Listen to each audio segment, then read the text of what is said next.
বিতর্কিত শিক্ষা সিলেবাস মানে না মানব না, বিতর্কিত পাঠ্যপুস্তক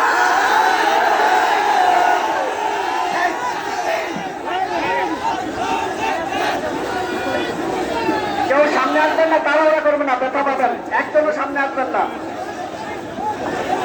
সংগ্রামী তৌহিদি জনতা, ভলান্টিয়ার বাইরে আমরা সবাই নিয়ন্ত্রণ করি। এই পর্যায়ে বক্তব্য রাখবেন হেফাজতে ইসলাম বাংলাদেশের সংগ্রামী যুগ্ম মহাসচিব, এদেশের ইসলামী আন্দোলনের অবিসংবাদিত রাহবার তারাবন্দী মুসলিম জনতা শাইখুল হাদিস ইবনে শাইখুল হাদিস আল্লামা মামুনুল হক, আল্লামা মামুনুল হক।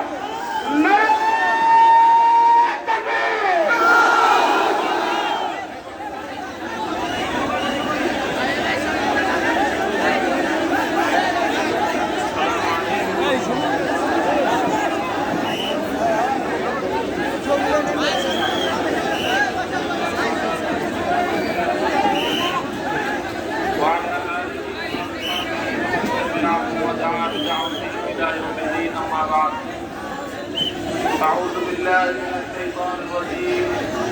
بسم الله الرحمن الرحيم. إن الذين قالوا ربنا الله ثم استقاموا تتنزل عليهم الملائكة. صدق الله العظيم. হযরত উলামায়ে কেরাম, উপস্থিত নারায়ণগঞ্জের বিভিন্ন অঞ্চল থেকে সমবেত প্রাণপ্রিয় সংগঠন শহীদি কাফেলা হেফাজতে ইসলাম বাংলাদেশের সম্মানিত দায়িত্বশীল ও কর্মীবৃন্দ, আজকে আপনারা একটি ঐতিহাসিক সময়ে সম্মিলিত হয়েছেন। আপনাদের এই সম্মেলনকে আমি আপনাদের ভাই মামুনুল হক স্বাগত জানাই এবং আপনাদের ঐতিহাসিক সংগ্রামী ভূমিকার জন্য আপনাদেরকে আমার পক্ষ থেকে সংগ্রামী শুভেচ্ছা এবং অভিনন্দন জ্ঞাপন করি। প্রিয় দিনী ভাইয়েরা, আপনারা বিশেষ করে নারায়ণগঞ্জের সোনারগাঁও, রূপগঞ্জ, বন্দর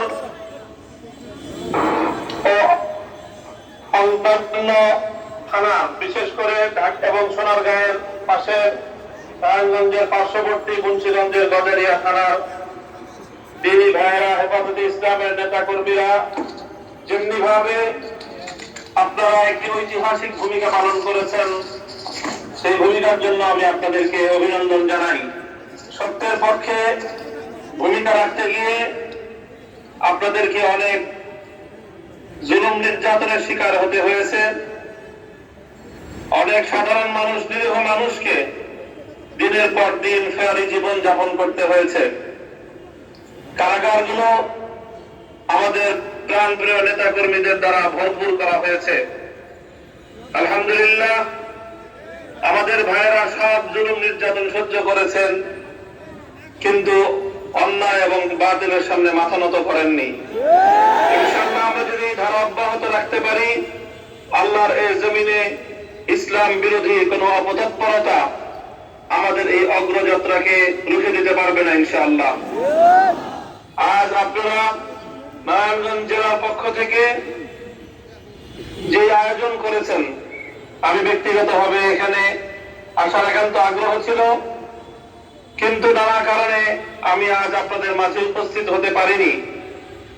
আমি আমার এই বক্তব্যের মধ্য দিয়ে আজকের এই সেমিনার এবং সম্মেলনকে আমি কামিয়াব হওয়ার জন্য আল্লাহ রাব্বুল আলামিনের কাছে দোয়া করছি এবং ইনশাআল্লাহ আমি প্রত্যয় ব্যক্ত করছি, আপনারা যেভাবে সম্মিলিতভাবে অন্যায় এবং অসত্যের বিরুদ্ধে রুখে দাঁড়িয়েছেন,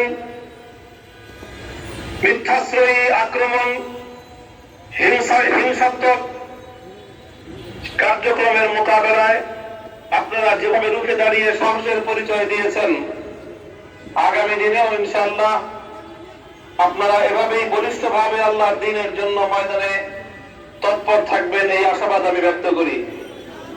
ইনশাআল্লাহ আমরা এদেশে অতীতেও যেমনি ভাবে দায়িত্বশীলতার সাথে ভূমিকা পালন করেছি, আমাদের উপর আঘাত এসেছে, আমাদের উপর আক্রমণ এসেছে, আমাদের ভাইদের রক্তে ঢাকার রাজপথ শাপলা চত্বর রঞ্জিত হয়েছে, আমাদের ভাইদের রক্তে হাটহাজারীর রাজপথ রঞ্জিত হয়েছে, আমাদের ভাইদের রক্তে বিবাড়িয়া শহীদ বাড়িয়ার রাজপথ রঞ্জিত হয়েছে।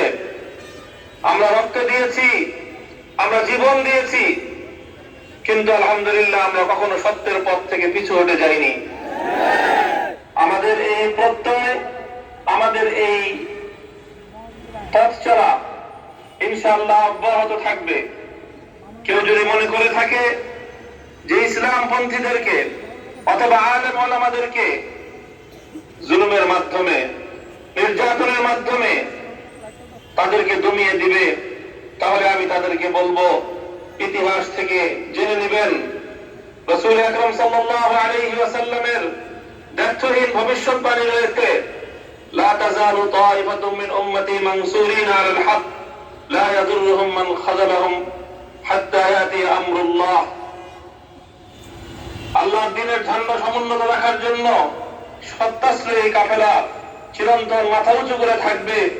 পৃথিবীর কোন শক্তি তাদেরকে দমাতে পারবে না, তাদেরকে জুলুম করতে পারবে, নির্যাতন করতে পারবে, কিন্তু সত্যের পথ থেকে তাদেরকে বিচ্যুত করতে পারবে না। তো এই আহ্বান আমি আপনাদের কাছেও রাখি, বুকে সাহস নিয়ে, বুকে ঈমানী মনোবল নিয়ে, অন্তরে আল্লাহর ভয়, তাকওয়া এবং